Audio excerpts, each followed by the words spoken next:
بسم اللہ الرحمن الرحیم۔ عزیز طلبہ السلام علیکم۔ امید ہے اللہ تعالیٰ سے کہ آپ سب خیریت سے ہوں گے۔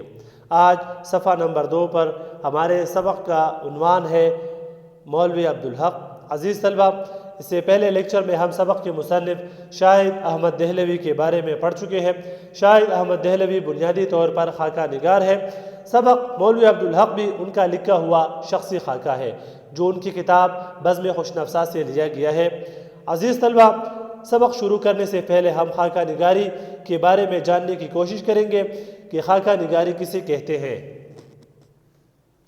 خاکہ نگاری کو انگریزی میں اسکیچ رائٹنگ کہتے ہیں۔ خاکہ کے لغوی معنی ابتدائی نقشہ یا ڈھانچہ کے ہیں۔ خاکہ نگاری سے مراد تصویر کشی ہے۔ جس طرح مصور تصویر بناتا ہے بالکل اسی طرح ادیب لفظوں سے تصویر بناتا ہے۔ اس لفظی تصویر کشی کو خاکہ نگاری کہتے ہیں۔ خاکہ میں ادیب کسی شخصیت کی ایسی چلتی پھرتی اور جیتی جاگتی تصویر کھینچتا ہے کہ اس شخص کی ایک دھندلی سی تصویر ہماری آنکھوں کے سامنے گھوم جاتی ہے۔ یہی تصویر خاکہ ہے۔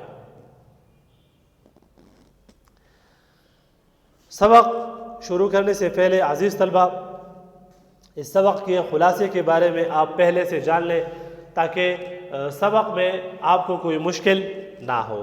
اس سبق کا خلاصہ یہ ہے: مصنف شاہد احمد دہلوی زمانہ طالب علمی میں رسالہ اردو کے ذریعے مولوی عبدالحق سے متعارف ہوئے کیونکہ وہ اس رسالے کے ایڈیٹر تھے۔ بعد میں جب مصنف نے اپنا رسالہ ساقی جاری کیا اور مرزا فرت اللہ بیگ بھی اس کے لکھنے والوں میں شامل ہوئے تو انہوں نے مصنف سے مولوی صاحب کا تعارف کرایا، لیکن بدقسمتی سے مصنف کا اس سے حیدرآباد میں کبھی ملاقات نہ ہو سکی۔ مولوی عبدالحق دلی کے قریب ہافڑ نامی قصبے میں پیدا ہوئے، لیکن زندگی کا زیادہ تر عرصہ حیدرآباد میں گزارا۔ عثمانیہ یونیورسٹی کے قیام میں مولوی صاحب پیش رہے اور ان کے دارالترجمہ میں بڑے بڑے لوگوں کو جمع کیا۔ گاندھی نے جب ہندی کو قومی زبان بنانے کا مطالبہ کیا تو اردو زبان کی سرپرستی مولوی صاحب نے اپنے ذمے لے لی اور انجمن ترقی اردو کا دفتر حیدرآباد سے دلی منتقل کیا تاکہ گاندھی کا ڈٹ کر مقابلہ کیا جا سکے۔ انہوں نے انجمن کی شاندار عمارت بنوانے کا ارادہ کیا اور اس کے لیے چندہ جمع کرنا شروع کیا، مگر تقسیم ہند کی وجہ سے یہ منصوبہ پایہ تکمیل تک نہ پہنچ سکا۔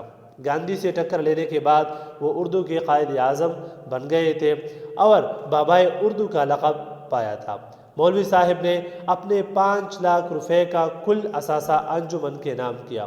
پاکستان میں جب مولوی صاحب نے انجمن ترقی اردو کا دفتر قائم کیا تو سرمایہ داروں نے ان کی خاطر خواہ امداد نہ کی، جس کی وجہ سے ان کے سارے منصوبے مکمل نہ ہو سکے۔ مولوی عبدالحق بڑے نفیس مزاج انسان تھے۔ عمدہ اور قیمتی لباس پہنتے، عمدہ کھانا کھاتے، روزانہ صبح کو چہل قدمی کرتے اور شام کے بعد مشی، وقت پر سوتے اور صبح سویرے جاگتے۔ تقریباً 95 سال کی عمر میں کینسر کے مرض سے ان کی موت واقع ہوئی۔ کراچی اردو کالج کو اردو یونیورسٹی کا درجہ دینا چاہتے تھے مگر ان کا یہ ارمان پورا نہ ہو سکا۔ عزیز طلبہ، یہ سبق کا خلاصہ تھا۔ سبق مولوی عبدالحق کا خلاصہ یہ تھا۔ اب ہم اپنے سبق کی طرف آئیں گے۔ سبق شروع کرنے سے پہلے اس سبق میں آپ لوگوں کے لیے جو اہم الفاظ ہیں، وہ الفاظ جو آپ لوگوں کے لیے نئے ہیں یا وہ الفاظ جو آپ لوگوں کے لیے مشکل ہیں، سب سے پہلے وہ الفاظ آپ لوگ سیکھ لیں، بعد میں ہم اپنے سبق کی طرف آئیں گے۔ آپ لوگوں کے لیے اس سبق میں نئے الفاظ یہ ہے: دامان۔ دامان پہاڑ کے نیچے کی زمین یا دلی شہر کے قریب۔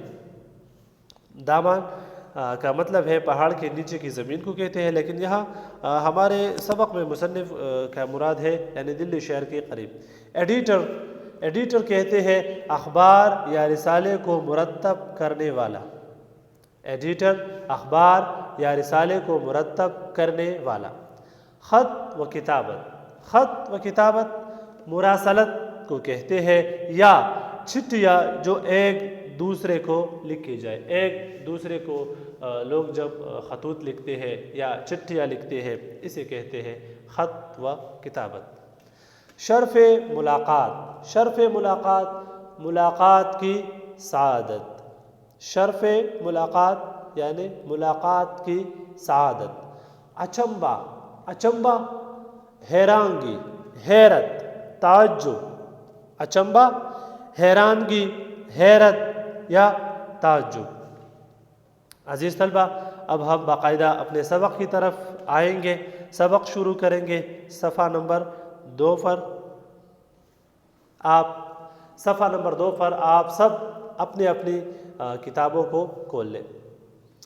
دامانی دلی میں ایک قصبہ ہے ہافوڑ. اس کی 2 چیزیں مشہور ہیں، پاپڑ اور مولوی عبدالحق. پاپڑ ہر شہر میں بنتے ہیں، مگر جو مزہ ہاپوڑ کے پاپڑ میں تھا کسی اور جگہ کے پاپڑ میں نہیں تھا. عبدالحق بھی بے شمار پیدا ہوئے، مگر مولوی عبدالحق کا جواب آج تک نہ ہو سکا. یہاں مصنف فرماتے ہیں کہ دامانے دلی میں ایک قصبہ ہے ہافوڑ، یعنی دلی شہر کے قریب ایک قصبہ ہے جس کا نام کیا ہے؟ ہافوڑ. اور اس جگہ کے 2 چیزیں مشہور ہیں. وہ 2 چیزیں کیا ہے؟ ایک ہے پاپڑ. پاپڑ تو آپ لوگ جانتے ہوں گے، بچے زیادہ تر کھاتے ہیں. اور دوسری چیز ہے مولوی عبدالحق، کہ یہاں کی 2 چیزیں مشہور ہیں، ایک پاپڑ اور دوسرا مولوی عبدالحق.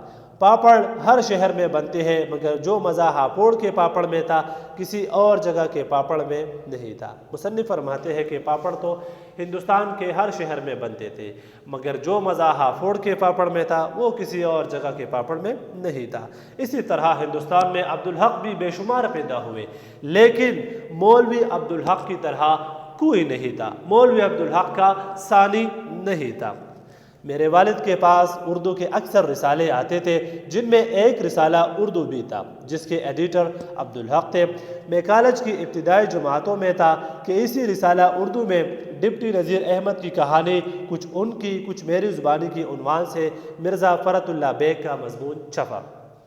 مصنف فرماتے ہیں یہاں کہ میرے والد صاحب کے پاس اردو کے اکثر رسالے آتے تھے، جس میں ایک رسالے کا نام اردو تھا، اور اس رسالے کے ایڈیٹر کون تھے؟ مولوی عبدالحق صاحب. میں کالج کے ابتدائی جماعتوں میں تھا. مصنف فرماتے کہ اس وقت میں کالج میں تھا کہ اسی رسالے میں ایک مضمون چھپا، اور اس مضمون کا نام تھا نذیر احمد کی کہانی، کچھ ان کی کچھ میری زبانی. جب میں نے جنوری 1930 میں ساقی جاری کیا تو مرزا صاحب سے خط و کتابت بھی شروع ہو گئی، اور وہ ساقی کے لیے مضامین بھی بھیجنے لگے. یوں فرت اللہ بیگ کے سلسلے میں مولوی عبدالحق صاحب کو میں نے پہلی بار جانا پہچانا. مصنف فرماتے ہیں یہاں کہ جب میں نے 1930 میں جنوری 1930 میں اپنا رسالہ جاری کیا. مصنف کے رسالے کا نام کیا تھا؟ ساقی. اس سے پہلے لیکچر میں ہم پڑھ چکے ہیں. مصنف فرماتے ہیں کہ جب میں نے جنوری 1930 میں اپنا رسالہ ساقی جاری کیا تو مرزا صاحب سے خط و کتابت بھی شروع ہو گئی. مرزا صاحب یعنی مرزا فرت اللہ بیگ سے میری خط و کتابت شروع ہو گئی، اور وہ میرے رسالے یعنی ساقی کے لیے مضامین بھیجنے لگے. اسی طرح فرت اللہ بیگ کی وجہ سے میں نے پہلی بار مولوی عبدالحق صاحب کو پہلی بار جانا پہچانا، یعنی مرزا فرت اللہ بیگ کی وجہ سے میں نے مولوی عبدالحق صاحب کو پہلی بار جانا پہچانا. 1930 کے بعد میں کئی دفعہ حیدرآباد گیا، مگر مولوی صاحب سے شرف ملاقات حاصل نہ کر سکا. مولوی صاحب اورنگ آباد میں رہتے تھے اور انجمن کا دفتر بھی وہی تھا. مصنف فرماتے ہیں کہ 1930 کے بعد میں کئی مرتبہ حیدرآباد گیا، مگر مولوی عبدالحق صاحب سے میری ملاقات نہ ہو سکی. مولوی صاحب اورنگ آباد میں رہتے تھے اور انجمن کا دفتر بھی وہی تھا. انجمن ترقی اردو مراد ہے کہ وہاں دفتر بھی وہی تھا اور مولوی صاحب بھی وہی رہتے تھے. ایک بات پر مجھے بڑا اچنبھا ہوتا تھا. اچنبھا، حیرت مصنف فرماتے ہیں کہ ایک بات پر مجھے بڑی حیرت ہوتی تھی۔ عزیز طلبہ، یہاں تک کافی ہے، باقی انشاءاللہ اگلے لیکچر میں پڑھیں گے۔